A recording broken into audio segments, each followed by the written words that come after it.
Hi friends, ఈరోజు నేను మీకు ఎస్బీఐ నెట్ బ్యాంకింగ్ని ఎలా రిజిస్టర్ చేసుకోవాలనేది చూపించబోతున్నాను. దానికి మీరు బ్యాంకు చుట్టూ తిరిగి టైం వేస్ట్ చేసుకోకుండా ఇంట్లోనే కూర్చొని 10 నిమిషాల్లో మీ నెట్ బ్యాంకింగ్ అకౌంట్ని ఎలా రిజిస్టర్ చేసుకోవాలి, దాన్ని ఎలా వాడుకోవాలనేది ఈరోజు నేను మీకు చెప్పబోతున్నాను. ముందుగా టెక్నాలజిక్ ఛానల్ నిర్వహిస్తున్న కాంటెస్ట్ లో మీరు ఇంకా పాల్గొనకపోతే ఈ వీడియో కింద లింక్ ఇవ్వడం జరిగింది. దాన్ని క్లిక్ చేసి ఆ కాంటెస్ట్ గురించి వివరాలు తెలుసుకోగలరు.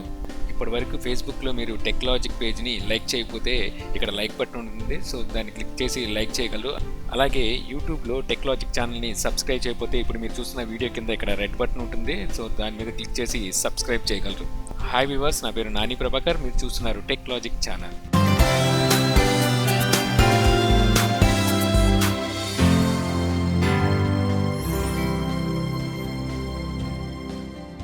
ముందుగా బ్రౌజర్ ఓపెన్ చేయాల్సి ఉంటుంది. బ్రౌజర్లో మీరు onlinesbi.com అని చెప్పి టైప్ చేసి అక్కడ మీకు లాగిన్ అనే ఆప్షన్ కనబడుతుంది, సో దాన్ని క్లిక్ చేయాల్సి ఉంటుంది. సో ఇక్కడ మీకు కంటిన్యూ టు లాగిన్ అని ఇక్కడ మీకు ఒక బటన్ కనిపిస్తుందిగా, సో దాన్ని మళ్ళీ క్లిక్ చేయాల్సి ఉంటుంది. సో ఇక్కడ మీరు న్యూ యూజర్ అనే ఒక ఆప్షన్ కనబడుతుందిగా, దాన్ని క్లిక్ చేయాలి. ఇప్పుడు ఇక్కడ మీ అకౌంట్ డీటెయిల్స్ మొత్తం అన్ని ఇవ్వాల్సి ఉంటుంది. సో ఇది మీకు పాస్బుక్లో ఉంటాయి ఈ డీటెయిల్స్ అనేవి. మీ పాస్బుక్ మీ ఆ డీటెయిల్స్ తీసుకొని ఇక్కడ మీరు ఫిల్ చేయాల్సి ఉంటుంది. సో నేను నా డీటెయిల్స్ అన్ని వన్ పాస్వర్డ్లో పెట్టుకున్నాను. సో అక్కడ నుంచి నేను నా డీటెయిల్స్ని తీసుకొని ఇక్కడ ఎంటర్ చేయబోతున్నాను. సో నా డీటెయిల్స్ అనేవి వన్ పాస్వర్డ్లో తీసుకొని ఇక్కడ నేను ఎంటర్ చేస్తున్నాను. ఈ బ్రాంచ్ కోడ్ పాస్బుక్లో ఉంటుంది, అది తీసి ఇక్కడ టైప్ చేయాల్సి ఉంటుంది. ఒకవేళ మీ బ్రాంచ్ కోడ్ కనుక రాంగ్ వస్తే గూగుల్లో మీ బ్రాంచ్ కోడ్ని సెర్చ్ చేస్తే దొరుకుతుంది. సో అక్కడ నుంచి కూడా తీసి మనం ఇక్కడ మీ బ్రాంచ్ కోడ్ని టైప్ చేయొచ్చు. అలాగే ఇక్కడ మొబైల్ నెంబర్ని, సో ఈ మొబైల్ నెంబర్ వచ్చేసరికి మీకు బ్యాంకులో మీరు బ్యాంక్ అకౌంట్కి మీరు ఏ నెంబర్ అయితే ఇచ్చారో అదే నెంబర్ని ఇక్కడ మీరు టైప్ చేయాల్సి ఉంటుంది. ఇక్కడ పక్కన కనిపిస్తున్న క్యారెక్టర్స్ని ఇక్కడ టైప్ చేయాల్సి ఉంటుంది. టైప్ చేసి సబ్మిట్ అనేది క్లిక్ చేయాల్సి ఉంటుంది. సో ఒక ఓటీపీ నెంబర్ అంటే వన్ టైం పాస్వర్డ్ అనేది మీ నెంబర్కి వస్తుంది, అది మనం ఇక్కడ ఎంటర్ చేయాల్సి ఉంటుంది. ఎంటర్ చేసి కన్ఫర్మ్ని క్లిక్ చేయాల్సి ఉంటుంది. సో చూసారుగా, సబ్మిట్ అయిపోయింది. ఇప్పుడు మీరు పైన ఆప్షన్ని సెలెక్ట్ చేసుకోవాలి. మీ దగ్గర ఏటీఎం కార్డు ఉంటే పైన ఆప్షన్ని సెలెక్ట్ చేసుకోవాల్సి ఉంటుంది. పైన ఆప్షన్ని సెలెక్ట్ చేసుకొని సబ్మిట్ని క్లిక్ చేస్తున్నాను. ఇప్పుడు ఇక్కడ మీకు కార్డ్ డీటెయిల్స్ అనేవి ఇవ్వాల్సి ఉంటుంది. మీది ఏదైతే డెబిట్ కార్డు ఉందో ATM card, debit card details అనేవి మనం ఇక్కడ ఇవ్వాల్సి ఉంటుంది. ఇచ్చిన తర్వాత మన డెబిట్ కార్డులోంచి మన అకౌంట్లోంచి ఒక ₹1 అనేది కట్ అవుతుంది.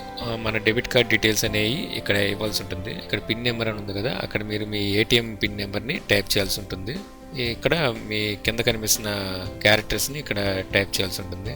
ఇక్కడ మీకు డెబిట్ కార్డ్ మీద ఎక్స్పైరీ డేట్ ఉంటుంది, సో దాన్ని ఇక్కడ మనం సెలెక్ట్ చేయాల్సి ఉంటుంది. సెలెక్ట్ చేసి ఇప్పుడు సబ్మిట్ అని టైప్ చేస్తున్నాం. సో చూసారు కదా, సబ్మిట్ అయిపోయింది. ఇక్కడ మన పే అని వస్తుంది ఆప్షన్, సో పే అనే దాన్ని క్లిక్ చేయాల్సి ఉంటుంది. ఇప్పుడు మనకి ఇక్కడ టెంపరరీ యూజర్ నేమ్ అనేది ఇవ్వడం జరుగుతుంది అనమాట. ఇప్పుడు మీకు పైన కనిపిస్తుంది కదా ఒక నెంబర్స్, సో అది మీ టెంపరరీ యూజర్ నేమ్ అనమాట. మనం లాగిన్ అయ్యేటప్పుడు అది టెంపరీగా యూజ్ అవుతుంది, అంటే మన యూజర్ నేమ్ కింద దాన్ని తీసుకోవాలి. కింద మనం కొత్త పాస్వర్డ్ అనేది క్రియేట్ చేసుకోవాల్సి ఉంటుంది. ఆ కొత్త పాస్వర్డ్ అనేది ఒక క్యాపిటల్ లెటరు, ఒక నెంబరు, ఒక సింబల్ ఏదో ఒకటి, మనం @ కావచ్చు, డాట్ కావచ్చు, లేకపోతే అండ్ $సింబల్ ఏదో ఒకటి పెట్టి అదొకటి ఇవ్వాల్సి ఉంటుంది. ఇచ్చి సబ్మిట్ అనేది క్లిక్ చేయాల్సి ఉంటుంది. సో చూసారుగా, సక్సెస్ రిజిస్టర్డ్ ఇంటర్నెట్ బ్యాంకింగ్ అనేసి వచ్చేసింది, అంటే ఆల్మోస్ట్ అయిపోయినట్టే.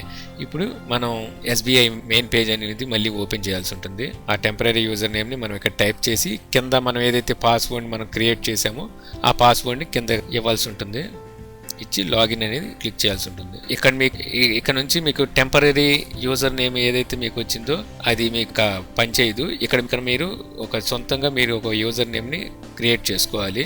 సో సొంతంగా ఒక యూజర్ నేమ్ని క్రియేట్ చేసి అక్కడ అవైలబుల్ ఉందో లేదో చూసుకొని మనం అక్కడ యాక్సెప్ట్ కొట్టి సబ్మిట్ చేయాల్సి ఉంటుంది. ఇప్పుడు మళ్ళీ ఇక్కడ న్యూ లాగిన్ పాస్వర్డ్ అడుగుతుంది.